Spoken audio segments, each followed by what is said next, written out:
Kita masuk pada bagian yang kedua untuk laporan arus kas ya. Jadi di dalam laporan arus kas ini, pada bagian ini kita akan bahas bagaimana cara menyusun laporan arus kas tersebut. Yang pertama kita akan buat laporan arus kas yang berasal dari aktivitas operasi. Arus kas dari aktivitas operasi ini dapat disajikan dengan dua metode. Yang pertama menggunakan metode langsung, di mana pada metode ini kelompok utama dari penerimaan dan pengeluaran kas bruto diungkapkan. Metode yang kedua adalah metode tidak langsung. Dalam metode tidak langsung, laba disesuaikan dengan mengkoreksi transaksi non-kas, penangguhan atau akrual, dan unsur penghasilan atau beban yang terkait dengan aktivitas investasi dan pendanaan. Dianjurkan melaporkan dengan metode langsung saja, karena di dalam metode langsung informasi yang lebih berguna dalam mengestimasi arus kas masa depan ini lebih banyak disajikan atau lebih mudah untuk digunakan atau lebih mudah dimanfaatkan untuk mengestimasi arus kas masa depan. Berikut bentuk untuk metode langsung dan metode tidak langsung. Pada metode langsung ini mohon maaf ya, penyajiannya ternyata terpisah dari garis yang sudah saya bikin. Jadi angka-angkanya tidak urut. Yang ada di tanda dalam kurung maupun baik metode langsung maupun tidak langsung artinya mengurangi ya. Kalau di dalam akuntansi tanda dalam kurung itu artinya mengurangi. Kita bahas yang metode langsung dulu. Arus kas dari aktivitas operasi, yang pertama ada penerimaan dari pelanggan. Besarnya adalah 285 juta, kemudian dikurangi pembayaran kas dari pemasok, kas kepada karyawan, pembayaran bunga, pajak, sehingga ketemu arus kas neto dari aktivitas operasi sebesar 9 juta rupiah. Nah, informasi yang disajikan di dalam metode tidak langsung itu lebih detail sebenarnya, tetapi informasi-informasi tersebut sebenarnya tidak begitu dibutuhkan oleh pihak lain. Makanya tadi disarankan untuk memberikan atau menyajikan dalam bentuk metode langsung, karena memang dalam metode langsung tersebut lebih mudah dimengerti dan biasanya digunakan untuk melakukan estimasi pada masa yang akan datang. Baik metode langsung maupun tidak langsung, hasil akhirnya sebenarnya sama-sama 9 juta ya, tetapi untuk metode tidak langsung lebih detail.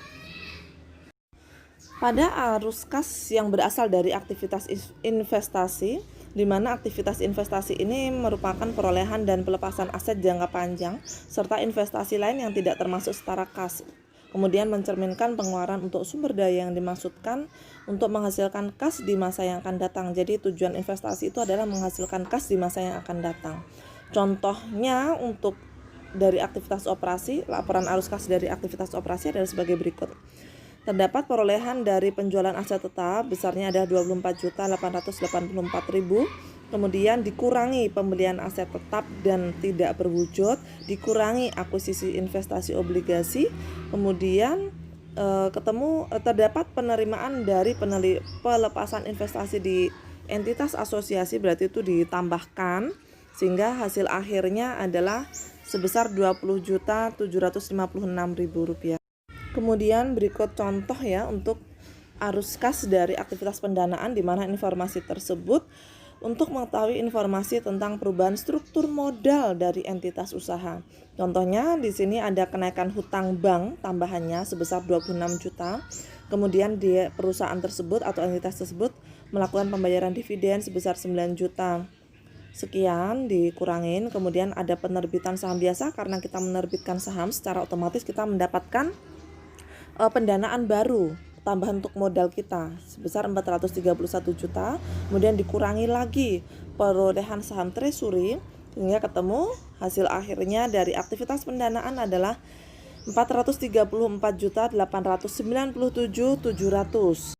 Kemudian bagaimana sih pengungkapan untuk laporan arus kas menurut PSAK 2 tentang laporan arus kas? Di sini disebutkan bahwa transaksi investasi dan pendanaan yang tidak memerlukan penggunaan kas dan setara kas tidak termasuk dalam laporan arus kas. Contohnya adalah perolehan aset secara kredit atau melalui sewa pembiayaan. Transaksi tersebut diungkapkan pada bagian lain dalam laporan keuangan sehingga dapat memberikan semua informasi yang relevan mengenai aktivitas investasi dan pendanaan dari entitas usaha tersebut.